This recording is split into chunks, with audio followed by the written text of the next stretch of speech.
आइए भक्तों, आज जानते हैं भगवान जगन्नाथ कौन थे और भगवान श्री कृष्ण के साथ उनका संबंध क्या था।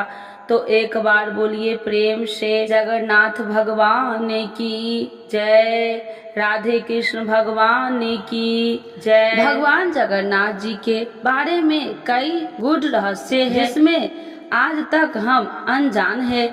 आइए जानते हैं। भगवान जगन्नाथ जी विष्णु जी श्री कृष्ण जी को ही कहा गया है, क्योंकि जब श्री कृष्ण जी एक वृक्ष के नीचे विश्राम करने के लिए लेट गए, एक बलिया नामक के भील शिकारी ने श्री कृष्ण जी के पैर में लगे पद्म को हिरण की आंख जानकर वृक्ष की झुरमटों के अनंत से बीसा वक्त तीर मार दिया, जिस कारण से श्री कृष्ण जी की मृत्यु हुई। लेकिन मृत्यु के कुछ समय पहले श्री कृष्ण जी ने शिकारी से कहा, मैं कुछ समय का मेहमान हूँ, मेरा एक कार्य कर दे।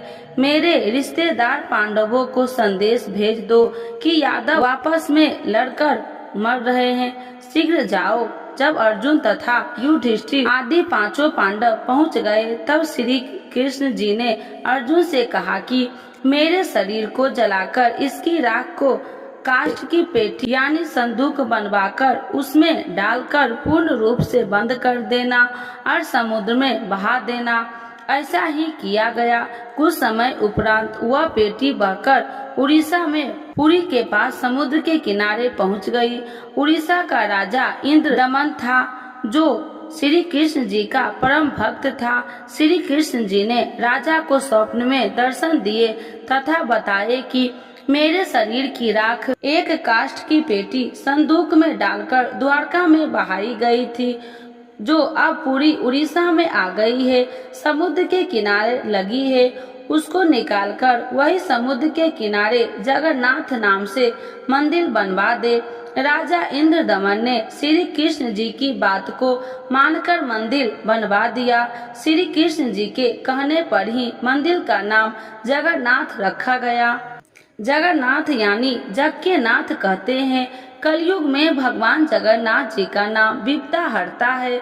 जगन्नाथ जी भगवान नारायण जी हैं, जो अपनी पुरी में अपने बड़े भ्राता भाई और छोटी बहन सुभद्रा जी अर्जुन की पत्नी के साथ रहते हैं। लोक परंपरा के अनुसार माता लक्ष्मी जी जगन्नाथ के साथ नहीं पूजी जाती है। इसका एक कारण भगवान बलभद्र, जो उनके ज्येष्ठ का सदा भगवान जगन्नाथ जी के साथ रहना है, साथ उठना है, नहाना, श्रृंगार, भोजन पूजन करना है।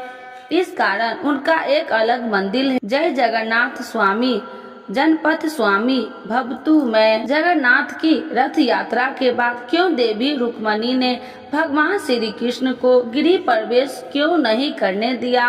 भगवान ने उनको कैसे मार? मुझे लगता है कि इसमें आपको जरूर मुस्कुराहट मिलेगी। इसके बारे में भी बहुत से लोग नहीं जानते होंगे। आइए जानते हैं। जब भाई बहन अपनी यात्रा से लौटते हैं, तो देवी रुक्मणी बलभद्र और सुभद्रा को महल में जाने देती है, लेकिन श्री कृष्ण जगन्नाथ जी को नहीं। भगवान उन्हें यात्रा के लिए साथ नहीं ले गए थे। ऊपर से जब वे अपनी मासी के घर पर पहुँचे, तो देवी रुक्मणी को उन्हें मिलने से रोक दिया था। इसीलिए देवी रुक्मणी श्री जगन्नाथ पर सब गुस्से हुई। श्री जगन्नाथ को अपने मंदिर में प्रवेश करना था, लेकिन देवी रुक्मणी ने ऐसा नहीं करने दिया। इसीलिए उन्हें मनाने के लिए श्री जगन्नाथ जी ने उनको मीठे रसगुल्ले से भरा एक बर्तन उपहार दिया, और इसीलिए इस दिन पुरी में रसगुल्ले का वितरण करते हैं। यदि आप सोच रहे होंगे कि अपनी प्रेमिका को मनाने के लिए चॉकलेट या मिठाई गिफ्ट करना एक परिश्रमी अवधारणा है, तो रुकिए, भगवान जगन्नाथ ने इसे सबसे पहले प्रचलित कर दिया था। कैसे भगवान श्री जगन्नाथ जी बने और उनका श्री कृष्ण के साथ क्या संबंध है, आइए जानते हैं। द्वापर युग में महाभारत के युद्ध के 36 साल बाद और द्वारिका नगरी के नष्ट हो जाने के बाद श्री कृष्ण जब हिरण्य नदी के किनारे विश्राम कर रहे थे, तब जला नाम के पारधी ने उनके पैर पर बाण मारा था और यहीं पर श्री कृष्ण ने अपना देह त्याग किया था। सत्य, प्रेम, भक्ति और शक्ति से पुजारी श्री कृष्ण ने इसी पूर्व 31,002 में चैत्री शुक्ल प्रवृत्ता का दोपहर 2:27 में अपने मानव शरीर को छोड़कर चले गए थे।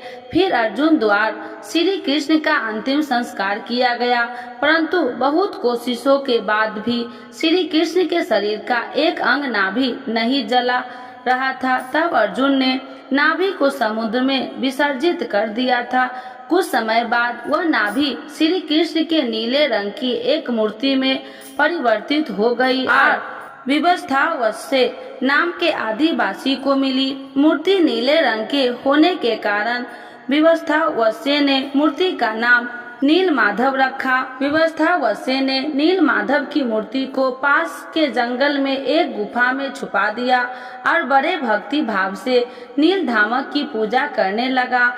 इसी बात की खबर राजा इंद्रधूम को लगी। मूर्ति के बारे में पता लगाने के लिए राजा इंद्रधूम ने विश्वासु मंत्री विद्यापति नाम के ब्राह्मण को जंगल में भेजते हैं। विद्यापति मूर्ति के बारे में जानने के लिए विश्वावस्य के पास आते हैं, परंतु विद्यापति को विश्वावस्य की पुत्री से प्रेम हो जाती है और वह विश्वावस्य की पुत्री से विवाह कर लेते हैं। एक बार विद्यापति ने अपने ससुर विश्वावस्य को मूर्ति के दर्शन कराने की विनती करता है। विद्यापति के बार बार विनती करने के कारण एक बार विश्वावस्य अपने दामाद को मना नहीं कर पाते। विश्वावस्य विद्यापति आंखों पर पट्टी बांधकर उस गुफा में ले जाते हैं, परंतु विद्यापति भी बहुत चालाक होता है।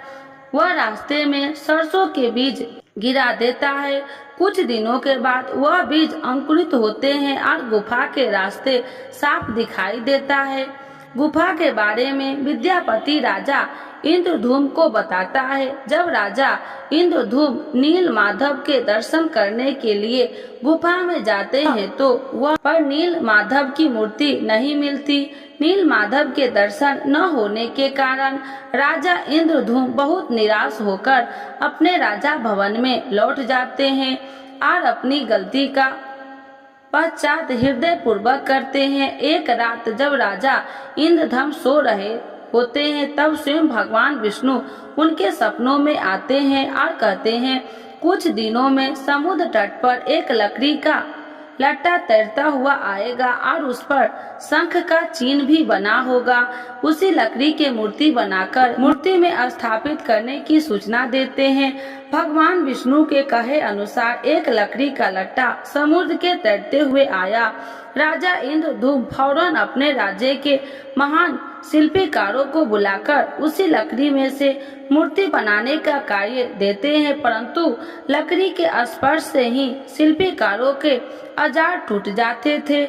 इस बात से राजा इंद्रधूम काफी परेशान रहने लगे। फिर एक दिन देवताओं के शिल्पकार श्री विश्वकर्मा जी राजा इंद्रधूम के राज्य में आए, परंतु उन्होंने एक बूढ़े ब्राह्मण के वेश धारण किया हुआ था। उन्होंने लकड़ी में से मूर्ति बनाने का कार्य किया, परंतु एक शर्त भी रखी। शर्त के तहत वह मूर्तियों को एक बंद कक्ष 21 दिनों में बनाएंगे। राजा इंद्रधूम ने उनकी शर्त को स्वीकार कर लिया। कुछ दिनों के बाद उस कमरे से आवाज आई बंद हो गई। इसीलिए राजा इंद्रधूम की पत्नी गुरचा देवी कहने पर राजा ने समय के पहले ही कक्ष को खुलवा दिया। जब कक्ष खोला गया तब भगवान जगन्नाथ जी, बहन सुभद्रा और बड़े भाई बलराम जी की मूर्ति थी, परंतु उनके हाथ और कमर के नीचे का भाग नहीं से और आंखें भी बड़ी बड़ी बनी हुई थी। कुछ समय बाद राजा इंद्रधूम की मृत्यु हो जाती है। फिर राजा इंद्रधूम का पुत्र ययाति केसरी एक भव्य मंदिर का निर्माण करवाते हैं और मूर्तियों को मंदिर में स्थापित करवाते हैं। वर्तमान मंदिर का निर्माण कलिकपुरी के राजा चोला गंगा देव ने प्रारंभ करवाया था और अंत महादेव द्वारा मंदिर का कार्य पूरा करवाया गया। उस समय जगन्नाथ मंदिर को नीलाद्रि के नाम से जाना जाता था। एक अन्य कथा के साथ श्री कृष्ण का ही रूप है जगन्नाथ। वृंदावनों में भक्तों की याद में यह रूप भी गया स्कंद पुराण में लिखा है। एक बहुत प्रचलित कथा के अनुसार माता यशोदा, देवकी जी और उनकी बहन सुभद्रा वृंदावन से द्वारका आई। उनके साथ मौजूद रानियों ने उनसे निवेदन किया कि वे उन्हें श्री कृष्ण की बाल लीलाओं के बारे में बताएं। इस बात पर माता यशोदा और देवकी उन रानियों की लीलाएं सुनाने के लिए राजी हो गई। उनकी बातों को कन्हा और बलराम सुन न ले, इसीलिए माता देवकी की बहन सुभद्रा बाहर दरवाजे पर पहरा देने लगी। माता यशोदा ने श्री कृष्ण की लीलाओं की गाथा प्रारंभ की और जैसे जैसे वो बोलती चली गई, सब उनकी बातों में मग्न होते गए। खुद सुभद्रा भी पहरा देने पर ख्याल भूलकर उनकी बातें सुनने लगी। इसी बीच श्री कृष्ण और बलराम दोनों वहाँ आ गए और इसी बात की किसी को भनक न हुई। सुभद्रा भी इनकी मग्न थी, उन्हें पता न चला कि कन्हा और बलराम कब वहाँ आ गए। भगवान श्री कृष्ण और भाई बलराम दोनों भी माता यशोदा से मुख से अपनी लीलाओं को सुनने लगे। अपनी शैतानियाँ और क्रियाओं को सुनते सुनते उनके बाल खड़े होने लगे। आश्चर्य की वजह से आंख बड़ी होने लगी और मुंह खुला रह गया। वही खुद सुभद्रा भी इतनी मंत्र मुक्त हो गई कि प्रेम भाव से पिघलने लगी। यही कारण है कि जगन्नाथ मंदिर में उनका कद सबसे छोटा है। सभी कृष्ण जी लीलाओं को सुन रहे थे। इसी बीच यहाँ नारद मुनि आ गए। नारद जी सबके हाव भाव देखने ही लगे थे कि सबको एहसास हुआ कि कोई आ गया है। इस वजह से श्री कृष्ण लीला का पाठ यहीं रुक गया। नारद जी ने श्री कृष्ण जी के उस मन को मोह लेने वाले अवतार को देखकर कहा कि वाह प्रभु, क्या कितने सुंदर लग रहे हैं। आप इसी रूप में अवतार कब लेंगे। उस वक्त श्री कृष्ण जी ने कहा कि मैं कलयुग में ऐसा अवतार लेंगे। भगवान जगन्नाथ श्री कृष्ण का एक वर्ण है। भगवान श्री राम और श्री कृष्ण के पुत्र के रूप में भी प्रसिद्ध है। भगवान जगन्नाथ श्री कृष्ण के उद्देश्य के लिए यात्रा करते हैं। यह भगवान श्री राम की आज्ञा पर चलते हुए अपने भाई को अपने पूर्व रूप में पुनरुद्धार करने के कार्यभार है। कृष्ण चालीसा। तो एक बार बोलिए प्रेम से कृष्ण भगवान की जय, विष्णु भगवान की जय, लक्ष्मी माता की जय। बंसी शोभित कर मधुर, नील जलद तन श्याम, अरुण अधर जनु, विलंबा फल पीताम्बर शुभ साज। जय मन मोहन मदन छवि, कृष्ण चंद्र महाराज। करहु कृपा हे रवि तयन, राखू जन की लाज। जय युदंदन जय जगबंदन, जय वासुदेव देवी की नंदन। जय युसुता सुत नंद दुलारे, जय प्रभु भक्तन के हग तारे। जय नट नागर नाग नथैया, कृष्ण कन्हैया धेनु चरैया। पुनि नख पर प्रभु गिरिवर धारो, आओ दीनन कष्ट निवारो। बंसी मधुर अधर तरि तेरी, होबे पूर्ण मनोरथ मेरी। आओ हरि पुनि माखन चाखो, आज लाज भरत की राखो। गोल कपोल चुंबक अरुणारे, मिंदु मुस्कान मोहिनी डारे। रंजित राजीव नयन विशाला, मोर मुकुट बैजंती माला। कुंडर श्रवण पीतापट छावे, कटी कंकनी काछन काछे। नील जलन सुंदर तनु सोहे, छवि लखी सुर नर मोहनी मोहे। मस्तक तिलक अलक घुंघराले, आओ कृष्ण बांसुरी वाले। करी पै पान पो तनि त्यारो अंक बंका गासुर मारियो। मधुबन जलत अग्नि जब ज्वाला भय शीतल अखतहि नंदलाला। सुरपति जब ब्रज चढ़ायो सिराई मसूर धार वारी बरसाई। लगत लगत बज चहन बहायो गोवर्धन नखधारी बचायो। लखी युसूता मन भ्रम अधिकाई मुख माँ 14 भुवन दिखाई। दूसरी कंस अति अघम मचाए कोटि कमल जब फूल मंगायो। नाथी कलाही तब तुम ली है चरण चिह दे निर्भय किन्हे। करी कोपिन संग रास विशाला सबकी पूरब करी अभिलाषा। केतिक महा असुर संघायो कंसी के से पकड़ी दे मारियो। मात पिता की बंदी छुड़ाए उग्र सेन कहीं राज दिलाए। मही से मृतक छोड़ो सूत लायो मातु देव की शोक मिटायो। भूमासुर भूर दैत्य संघारी लाय 10 हस कुमारी। दे भिंडी 3 चीर सहारा जरासु सिंधु राक्षस कह मारा। असुर बकासुर आदित्य मारियो भक्तन के तब कष्ट निवारियो। दीन सुदामा के दुख दारियो तुंदर 3 मुठ मुख डरियो। प्रेम के साग बिठुर धर मांगे दुर्योधन के मेवा त्यागे।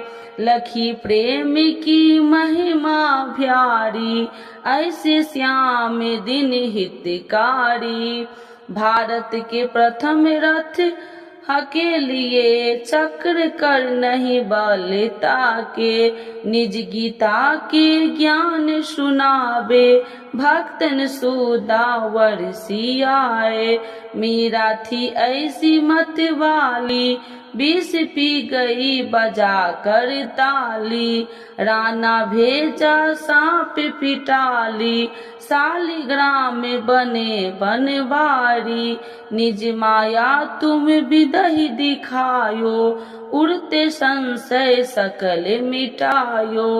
तब सत्य निंदा करी तत्काला जीवन मृत्यु भयो सुपाला। जबी 2 प्रति देर लगाई दीनानाथ लाज अब जाई। तुरही बसन बन नंद लाला बढ़े चीर में अरि मुँह काला। अशनाथ के नाथ कन्हैया डूबट भरब के बाचावत नैया। सुंदर दास आस उर्धारी दया दृष्टि की जे बनवारी। नाथ सकल मम कुमति निवारो क्षमहु बेगी अपराधि हमारो। खोलो पट अब दर्शन दीजो बोलो कृष्ण कन्हैया की जय। यह 40 कृष्ण का पाठ करे उर्धारी। अष्ट सिद्धि नवनिधि फल रहे पदारथ चारी। तो एक बार बोलिए प्रेम से राधे कृष्ण भगवान की जय। विष्णु भगवान की जय। लक्ष्मी माता की जय।